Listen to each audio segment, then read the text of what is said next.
Start होती है तो हमें 4 फ्रेंड्स दिखाए जाते हैं जो कि एक रेस्टोरेंट में बैठे थे। उन फ्रेंड्स का एक ग्रुप था जिनमें 3 लड़के थे और एक लड़की थी। उन लोगों में से एक लड़के का नाम माइक था। ये लोग डिस्कस कर रहे होते हैं कि हेलोवीन आने वाली है तो क्यों ना लोगों को टॉर्चर किया जाए, जिस पर माइक कहता है कि हमेशा की तरह मैं तो जैकब को ही तंग करूंगा, उसे ही बुली करूंगा और सिर्फ उसे ही टॉर्चर करूंगा। मीनवाइल जैकब एक इनोसेंट लड़का था जिसे हर साल माइक परेशान किया करता था, उसे टॉर्चर करता था। ये प्लान सुनकर उनकी फीमेल फ्रेंड जिसका नाम कैरल होता है उन्हें ऐसा करने से मना करती है। वो कहती है कि तुम्हें ऐसे ही किसी को भी तंग नहीं करना चाहिए और जैकब का क्या कसूर है जिसे हर साल तुम लोग परेशान करते हो, उसे तंग करते हो। जिस पर माइक कहता है कि कैरल तुम्हारे सवाल में ही तुम्हारा जवाब है और वो ये कि हम हर साल जैकब को सताते हैं और अब हमारी ये आदत बन गई है और तुम्हें क्या पता कि उसे सताने में कितना मजा आता है। तब कैरल उनमें से अपने बेस्ट फ्रेंड को भी मना करती है कि तुम ऐसा नहीं करोगे, लेकिन जब माइक उसकी बात नहीं मानता तो वो वहाँ से उठकर चली जाती है। फिर हम देखते हैं कि माइक और उसके फ्रेंड्स खाना खा चुके थे और अब वो बिल पे करने के लिए मैनेजर के पास जाते हैं। तब मैनेजर उनसे पूछता है कि हेलोवीन आ रही है तो तुम लोगों के क्या प्लान्स हैं? जिस पर माइक कहता है कि हम एक लड़के को बुरी तरह से टॉर्चर करने वाले हैं जिसमें हम काफी इंजॉय करेंगे। तब मैनेजर एक्साइटेड होते हुए कहता है कि मैं भी जानना चाहता हूँ, मैं भी देखना चाहता हूँ कि तुम उसे कैसे टॉर्चर करोगे। जिस पर माइक कहता है कि नहीं नहीं, ये मेरा और मेरे फ्रेंड्स का प्लान है। तो वो उन लोगों से काफी रिक्वेस्ट करता है जिस पर माइक मान जाता है उसे अपने साथ ले जाने के लिए जैकब को टॉर्चर करने के लिए। और अब हम जानते हैं कि जैकब आखिर था कौन। असल में जैकब एक सीधा साधा लड़का था। असल में जैकब का मेंटल बैलेंस ज्यादा सही से काम नहीं करता था और ना ही वो कुछ ज्यादा सोच पाता था और उसे कैंडीज खाना बहुत पसंद था और सबसे ज्यादा कॉर्न कैंडी, क्योंकि वो उसकी फेवरेट थी। और वो कॉर्न कैंडी को एक पंपकिन बास्केट में लेकर फिरता था। फिर जैकब एक फेस्टिवल में जाता है। असल में वो यहाँ पर जॉब करता था। अब यहाँ पर फेस्टिवल का ऑनर जिसका नाम डॉक्टर डेथ होता है वो जैकब को समझाता है कि देखो जैकब, तुम अपने पूरे ध्यान पूरी लगन से काम करना और याद रखो कि कोई भी ऐसी गड़बड़ नहीं होनी चाहिए जिससे तुम्हारी या फिर मेरी इंसल्ट हो। और वो ये भी कहता है कि अब क्योंकि शो स्टार्ट होने वाला है तो तुम अपनी तैयारी कर लो। लेकिन जैसे ही जैकब बाहर आता है तब वहाँ पर माइक और उसके वही फ्रेंड्स खड़े होते हैं और वो उस वक्त जैकब को परेशान करने लगते हैं। लेकिन जैकब जो कि अब ये सब कुछ बर्दाश्त करते करते तंग आ चुका था, इसीलिए वो अपने डिफेंस में माइक को पुश कर देता है ताकि वो उसे कुछ ना कहे। लेकिन माइक को और ज्यादा गुस्सा आ जाता है और इसीलिए वो उसे मारने लगता है और उसके फ्रेंड्स भी उसे काफी बुरा मारने लगते हैं और वो जैकब को इतना मारते हैं कि वो वहीं पर ही मर जाता है। और ये सब कुछ होता हुआ कैरल भी देख लेती है, लेकिन वो वहाँ पर छुप कर खड़ी होती है। उसे दुख होता है कि ये लोग कैसे किसी की जान ले सकते हैं। फिर जब माइक और उसके फ्रेंड्स घर आते हैं तो उन्हें इस बात के लिए जरा भी अफसोस नहीं होता कि उन्होंने किसी को मार दिया है, बल्कि वो उल्टा जैकब की ही गलती निकालने लगते हैं। माइक कहता है कि हम हर साल उसे टॉर्चर करते थे और वो सह भी लेता था, बर्दाश्त भी कर लेता था,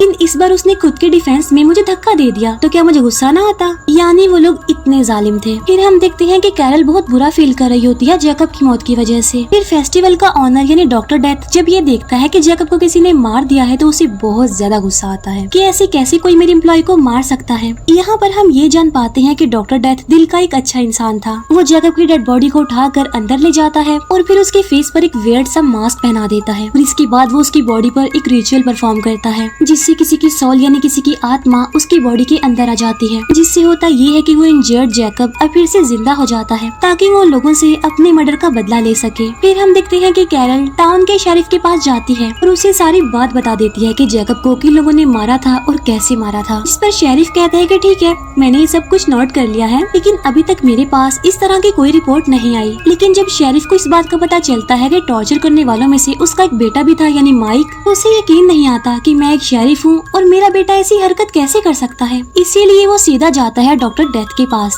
और उससे पूछता है कि जैकब कहाँ है और उसे क्या हुआ था। यहाँ पर डॉक्टर डेथ कहता है कि सबको गलत लग रहा था कि जैकब मर गया है, लेकिन असल में वो मरा नहीं था बल्कि वो जख्मी हो गया था, तो मैंने उसे रेस्ट करने के लिए उसके घर पर भेज दिया है। अब जाहिर सी बात है हम डॉक्टर डेथ के इस रिचुअल के बाद जैकब को मरा हुआ तो नहीं कह सकते। इसके बाद शेरिफ जाता है सीधा जैकब के घर और उसके दरवाजे पर नॉक करता है, लेकिन कोई भी दरवाजा नहीं खोलता, इसीलिए वो वापस आ जाता है। फिर हम देखते हैं कैरल को जहाँ पर उसका एक फ्रेंड उससे मिलने आता है और वो कैरल को बताता है कि शेरिफ ने इन्वेस्टिगेशन की है जिससे उसे पता चला है कि जैकब मरा नहीं है बल्कि वो जिंदा है। तब ये बात सुनकर कैरल को थोड़ी तसल्ली होती है कि थैंक गॉड कि वो जिंदा तो है। फिर हम देखते हैं रेस्टोरेंट रेस्टोरेंट के मैनेजर को, जो किसी को ये बता रहा होता है कि मेरी हेलोवीन तो बहुत अच्छी गुजरी और मैंने अपनी लाइफ में फर्स्ट टाइम इतना एंजॉय किया। और इसके बाद वो वॉशरूम आ जाता है जहाँ पर वही पंपकिन बास्केट पड़ी हुई थी और उसमें वही जैकब की फेवरेट कॉर्न कैंडी होती है और तब वो उसे खाने लगता है। लेकिन तभी वहाँ पर जैकब आ जाता है। तब जैकब उसका पेट चीर कर उसे बुरी तरीके से मार डालता है। और यहाँ पर साफ जाहिर था कि जैकब ने अपने एक किलर से तो बदला ले लिया था। तभी उस जगह पर शेरिफ आकर इन्वेस्टिगेशन करने लगता है और हर तरफ कॉर्न कैंडी बिखरी हुई थी। और जब शेरिफ इन्वेस्टिगेशन कर रहा होता है तब उसे पता चलता है कि उस रात जैकब को टॉर्चर करने वालों में ये मैनेजर भी शामिल था। तो इसीलिए उसे जैकब पर शक होने लगता है कि ये जरूर उसी ने किया है, यानी जैकब ने ही इसे मारा है। तभी वहाँ पर कैरल भी अपने फ्रेंड के साथ आ जाती है और यहाँ पर शेरिफ उन्हें सब कुछ बता देता है, जो कि सारी बातें वो जाकर माइक और उसके फ्रेंड्स को बता देते हैं। ये सुनकर माइक कहता है कि ऐसा तो हो ही नहीं सकता कि जैकब किसी का मर्डर करे, क्योंकि उसमें इतनी हिम्मत तो है नहीं, और अगर उसमें इतनी हिम्मत होती तो वो उस दिन खुद को न बचा लेता।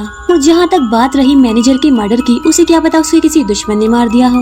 ये बात जरूरी तो नहीं है कि जैकब ने ही उसे मारा हो। और तब इसीलिए बाकी लोग भी इस बात पर सहमत हो जाते हैं कि क्या पता सच में हमारा ख्याल ही हो। लेकिन जैसे ही वो अपने अपने घरों में जाते हैं उन्हें अजीब सा फील होने लगता है। फिर माइक एक फ्रेंड को अपने घर में किसी की आहट फील होती है, इसीलिए वो चेक करने जाता है तो वो दिखता है कि वहाँ पर वही पंपकिन बास्केट पड़ी हुई है। और तब वो हैरान होता है कि ये यहाँ पर कैसे आ गई। अभी वो ये देख ही रहा होता है कि तभी अचानक से जैकब उस पर अटैक कर देता है और वो उसे दीवार के साथ लगाकर अपने हाथों से ही उसकी स्पाइनल कोड ही बाहर निकाल लेता है और बड़े ही ब्रूटल तरीके से उसकी मौत हो जाती है। मीनवाइल शेरिफ को पूरा शक होता है कि ये सारे मर्डर्स जैकब ही कर रहा है, इसीलिए वो दोबारा से डॉक्टर डेथ के पास जाता है जैकब का पूछने के लिए, जिस पर डॉक्टर डेथ कहता है कि मैंने आपको बताया था ना कि वो इंजर्ड है और मैंने रेस्ट करने के लिए उसे उसके घर भेज दिया है। अभी वो लोग बातें कर ही रही होती हैं कि तभी वहाँ पर एक पुलिस ऑफिसर आ जाता है और वो शेरिफ को बताता है कि माइक के एक और फ्रेंड का मर्डर हो गया है। और जब शेरिफ वहाँ पर इन्वेस्टिगेशन के लिए जाता है तब उसे वहाँ पर भी कॉर्न कैंडी मिलती है और अब यहाँ पर शेरिफ का शक यकीन में बदल जाता है, इसीलिए वो जैकब के घर जाता है। लेकिन जैकब उसे वहाँ पर नहीं मिलता और जब वो बेड के नीचे चेक करता है तब उसे वहाँ पर एक डेड बॉडी मिलती है जो कि काफी पुरानी थी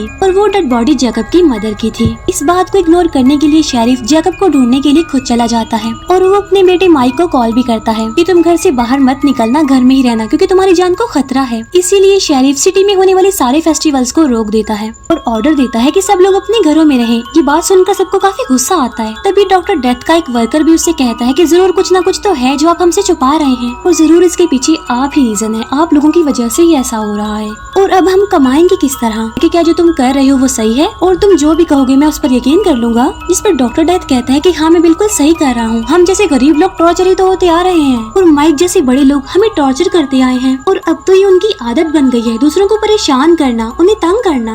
और असल में माइक और उसके फ्रेंड्स ने जैकब को मारा था और मैंने जैकब को दोबारा इसीलिए जिंदा किया था कि वो अपने मर्डर का बदला ले सके। तो अब आप ही मुझे बताएं क्या मैंने ये गलत किया है। और तभी ये बात उसके सारे वर्कर्स के सामने भी आ जाती है और इसीलिए वो इस बात के लिए एग्री हो जाते हैं कि वो डॉक्टर डेथ का साथ देंगे, क्योंकि टॉर्चर करने वालों के खिलाफ कोई ना कोई तो स्टेप लेना ही होगा। फिर हम कैरल और उसके फ्रेंड को एक साथ देखते हैं। फिर कैरल अंदर जाती है और जब वो बाहर आती है तो उसे वहाँ पर अपने फ्रेंड की डेड बॉडी मिलती है। लेकिन इससे पहले कि वो सिचुएशन को समझ पाती, जैकब उसके पीछे से आकर उसकी जुबान ही बाहर निकाल लेता है और इसी वजह से मौके पर ही उसकी भी मौत हो जाती है। तभी वहाँ पर शेरिफ भी आ जाता है ये चेक करने के लिए कि कैरल और उसका फ्रेंड ठीक तो है ना। लेकिन अंदर जाकर वो देखता है कि उन दोनों की डेड बॉडीज पड़ी है वहाँ पर। इसीलिए वो फौरन अपने बेटे माइक को कॉल करता है और कहता है कि तुम्हारे तो सारे फ्रेंड्स ही मारे गए हैं, इसीलिए मेरी बात मानो और अपने घर के अंदर ही रहो और बाहर मत जाना क्योंकि जैकब अब तुम्हें ही मारने वाला है। लेकिन माइक को गुस्सा आ जाता है और वो अपने घर से बाहर आ जाता है और वो उसी फेस्टिवल वाली जगह पर जाता है ये पूछने के लिए कि आखिर इशू क्या है।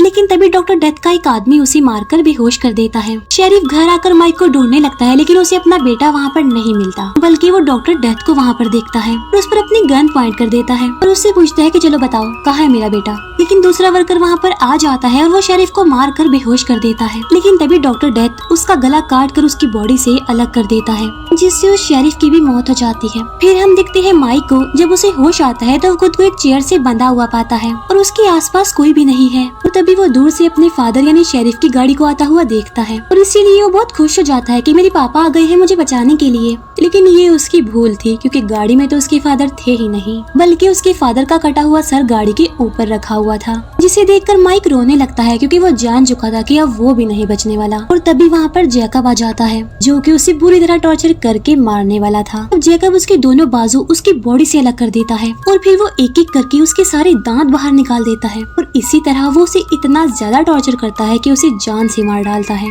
फिर हम देखते हैं डॉक्टर डेथ को जो किसी दूसरे शहर में अपना फेस्टिवल कर रहा होता है। वो वहाँ पर एक लड़की को नेकलेस देता है जो कि माइक के दांतों से बना था और साथ साथ उसे वो जैकब के बारे में भी बता रहा होता है, जिस पर वो लड़की कहती है कि मुझे इस बात पर यकीन नहीं आ रहा कि वो दोबारा जिंदा कैसे हो गया और कैसे लोगों को मार रहा है। जिस पर डॉक्टर डेथ कहता है कि कुछ लोग बिला वजह ही मासूम लोगों की जान ले लेते हैं, इसीलिए उन्हें सबक सिखाने के लिए ही जैकब को दोबारा जिंदा किया गया। फिर हम जैकब को उसके घर में देखते हैं जो कि वही मास्क पहनकर बैठा होता है और साथ साथ वो अपनी फेवरेट कैंडी कॉर्न भी खा रहा होता है। और इसी के साथ ही ये मूवी यहीं पर एंड हो जाती है। इस मूवी की एक्सप्लेनेशन आपको कैसी लगी कमेंट सेक्शन में जरूर बताइएगा। Thank you for watching.